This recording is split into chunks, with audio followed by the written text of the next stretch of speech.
తీవ్ర రోడ్డు ప్రమాదంలో తలకు గాయం, ఛాతీ ఎముకలు విరగడం, ఊపిరితిత్తులు దెబ్బతినడంతో ప్రాణాపాయ స్థితిలో ఆసుపత్రికి చేరిన 62 ఏళ్ల వ్యక్తిని వరంగల్ మెడికవర్ హాస్పిటల్స్ వైద్యులు విజయవంతంగా కాపాడారు. చికిత్స సమయంలో వెంటిలేటర్పై ఉన్న రోగికి ప్రమాదకరమైన మల్టీ డ్రగ్ రెసిస్టెంట్ న్యూమోనియా సోకిన బ్రోంకోస్కోపీ, లక్షిత యాంటీబయాటిక్ చికిత్స, అత్యాధునిక ఐసీయూ సంరక్షణతో కోలుకునేలా చేశారు. రోగిని వెంటిలేటర్ నుంచి బయటకు తీసుకురావడంలో 3 ప్రయత్నాలు విఫలమైనప్పటికీ వైద్య బృందం పట్టుదలతో చికిత్స కొనసాగించి విజయవంతమైంది. ప్రస్తుతం రోగి స్వయంగా శ్వాస తీసుకుంటూ ఆరోగ్యంగా కోలుకుంటుండగా పునరావాస చికిత్స కొనసాగుతోందని వైద్యులు తెలిపారు. తీవ్రమైన ప్రమాదాల్లో సమయానికి ట్రామా కేర్, ఆధునిక ఐసీయూ సదుపాయాలు, నిపుణుల సమన్వయంతో చికిత్స అందితే ప్రాణాలను కాపాడవచ్చని వారు పేర్కొన్నారు.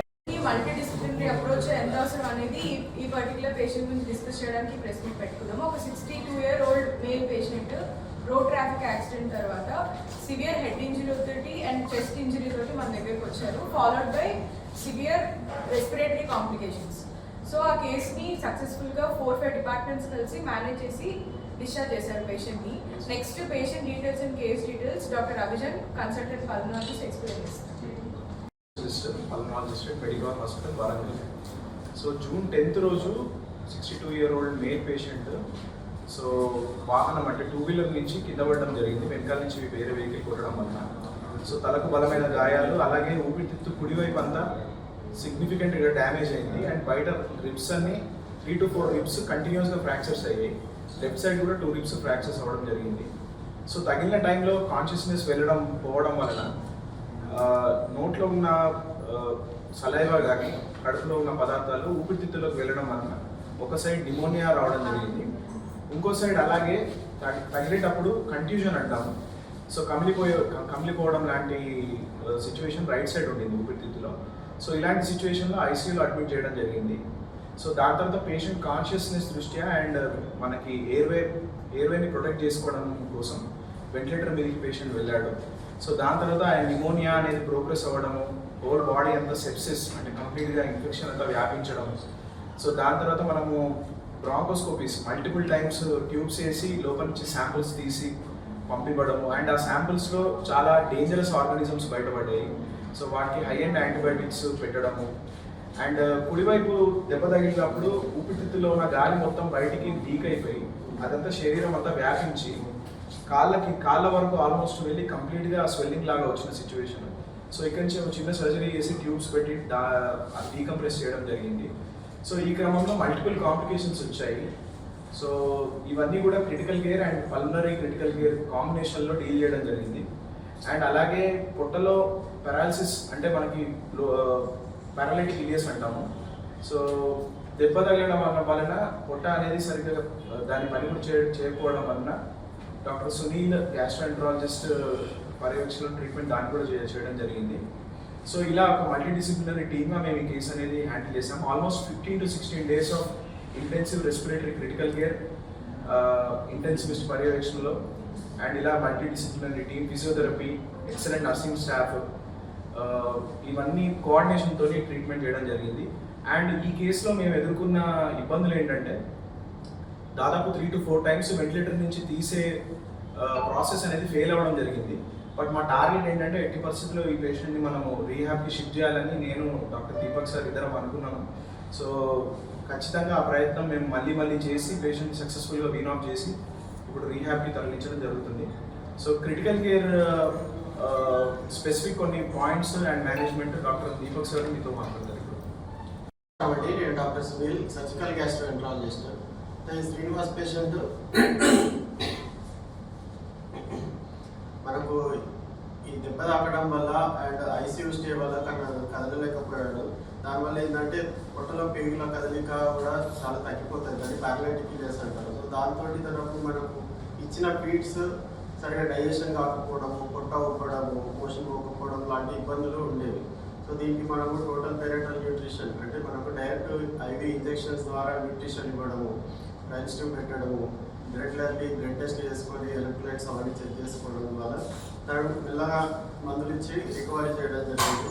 ఇప్పుడు తను పేరెంటల్ న్యూట్రిషన్ అంటే డైరెక్ట్ ఐవీ ఇంజెక్షన్ ఇవ్వకుండా రైన్స్ ట్యూబ్ ఫీడ్స్ టోలరేట్ చేస్తున్నారు. అండ్ పొట్ట కూడా వాళ్ళకి తగ్గింది అండ్ ఏమి ఇబ్బంది లేకుండా ఉంది.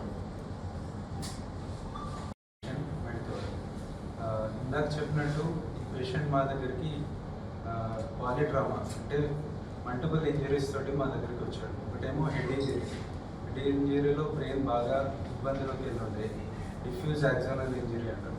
అంటే ఏంటంటే నరాలు బాగా స్ట్రెచ్ అయిపోయినట్టు అయిపోతాయి. దీనివల్ల ఏంటంటే మనిషి కాన్షియస్నెస్ ఎక్కువ ఉండదు, సో మనిషి స్ప్రోలో లేకుండా ఉంటాడు.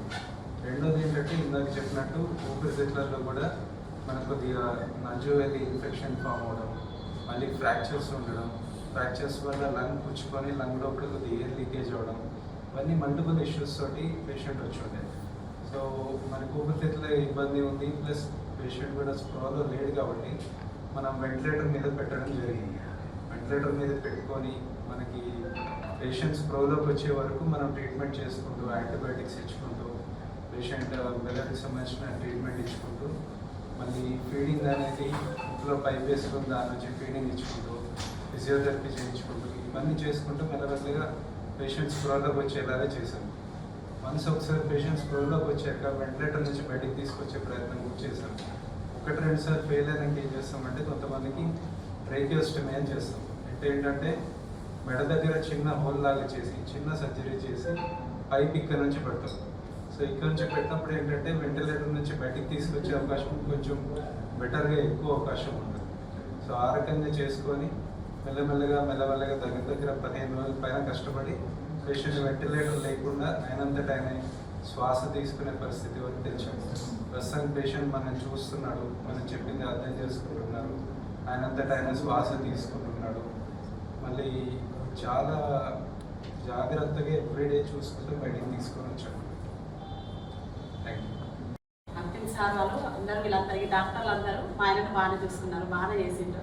బాగా సీరియస్గా ఉంటాయి కానీ ఇక అయిపోయింది అనుకున్న స్టేజ్కి వరకు వచ్చింది. కానీ అందరు డాక్టర్లు కృషితో మా ఆయనను బాగానే చూసుకున్నారు, చేసిండ్రు. అందరు బాగానే ఉన్నారు, స్టాఫ్ ఇట్లా అంతా బాగానే చూసుకున్నారు. మెడికల్ హాస్పిటల్ వాళ్ళు మా మెడికల్ హాస్పిటల్ వారికి అందరికీ కృతజ్ఞతలు. వాళ్ళు వైద్యో నారాయణ అంటారు కదా, దానికి నిదర్శనం ఏంటంటే ఇటువంటి క్రిటికల్ కేర్లు మనకు చాలా ఇబ్బందిగా అనిపిస్తుంది. డాక్టర్ వాళ్ళు ఎన్నో చూస్తారు, ఎన్నో పేషెంట్ల లైఫ్ని కాపాడతారు, అందులో మాదొకటి. వాస్తవంగా ఈ వీడియో ఎంతవరకు ఎక్కడికి పోతుందో తెలియదు కానీ జనరల్గా డ్రైవింగ్ చేసేటోళ్ళు వేరే వాళ్ళ ప్రాణాలు తన ఇంట్లో ప్రాణాలు కూడా లెక్క పెట్టుకుని చేయడం అనేది చాలా ఇంపార్టెంట్. ఎందుకంటే వాడు బుద్ధడం వల్ల పాప ఇన్నోసెంట్. ఈరోజు ఈ పరిస్థితికి వచ్చిందంటే వాళ్ళ ఫ్యామిలీ ఇలా అనుకుంటారు. బట్ డాక్టర్లు అనేప్పుడు దేవుని తర్వాత వాళ్ళు కాపాడుతారు, వాళ్ళు మనం ఖర్చు పెడతాము, వాళ్ళు కాపాడుతారు, ఏదో వాళ్ళు ఎటువంటి వాళ్ళు వచ్చినా కాపాడుతారు వాళ్ళు. కానీ ఈ పరిస్థితి తీసుకొచ్చిన వాళ్ళు ఎట్లా అసలు అంత ఇర్రెస్పాన్సిబుల్గా డ్రైవింగ్ చేసి అసలు సైడ్కి వెళ్తున్నాడు, హెల్మెట్ పెట్టుకొని బయటికి రాని వ్యక్తి సైడ్కి వెళ్తున్నాడు. ఏజ్లో వాళ్ళు రేపు వాళ్ళు తినాలంటే తిండి లేని పరిస్థితిలో ఈరోజు స్టేజ్కి తీసుకొచ్చిండు అతను. దయచేసి చెప్తున్న పిల్లలైనా పెద్దలైనా డ్రైవింగ్ చేసేటోళ్ళు జాగ్రత్తగా ఒళ్ళు దగ్గర పెట్టి, ఇదే వాళ్ళ తండ్రికి కానీ వాళ్ళ పిల్లలకు కానీ ఇటువంటి పరిస్థితి జరిగితే ఇప్పుడు చూడండి ఇంకా ఎన్ని నెలలు అవుతుందో కోలుకోవడానికి, ఇంటికి రావడానికి. మాకు ఇప్పటికీ ఆ పరిస్థితి తెలియదు. వాళ్ళు చెప్తున్న అన్ని రకాల మందులు ఇచ్చి అంటే వాళ్ళు చెప్పే విధానం బట్టి మీరు అందరూ అర్థం చేసుకుని ఏ స్టేజ్ నుంచి బాటమ్ ఆఫ్ ది ఎండ్ అంటే లైఫ్ ఎండ్ స్టేజ్ నుంచి మళ్ళీ పుష్ చేసిన తర్వాత తీసుకొచ్చిన తర్వాత కూడా కంటిన్యూ అవుతాడా కాడా, ఇంకా ఎలా తర్వాత వాళ్ళు తినాలంటే మందులకు డబ్బులకు వాళ్ళు తినే రోజు తిండికి కూడా డబ్బులు లేని పరిస్థితికి తీసుకొచ్చిన వ్యక్తిని మీరు ఏ విధంగా మాకు సహాయం చేయగలుగుతారు అన్నది మీరు చూసుకోండి. ప్లస్ ఇంకొకటి ఏంటంటే దయచేసి పిల్లలకు అందరికీ చెప్తున్న డ్రైవింగ్ చేసేటప్పుడు జాగ్రత్తగా డ్రైవింగ్ చేయండి. మీ తప్పిదం వల్ల ఇంకొక లైఫ్ అన్యాయం అవుతుంది. అది స్పాట్ డెడ్ కావచ్చు, డెడ్ కాకుండా ఉన్నా కూడా మనిషికి ఎటువంటి ఫ్యామిలీకి జీరో పెట్టి. దయచేసి అందరికీ ఇంత మూలంగా చెప్పేది ఏంటంటే ప్లీజ్ దయచేసి అర్థం చేసుకోండి, driving is very very most important.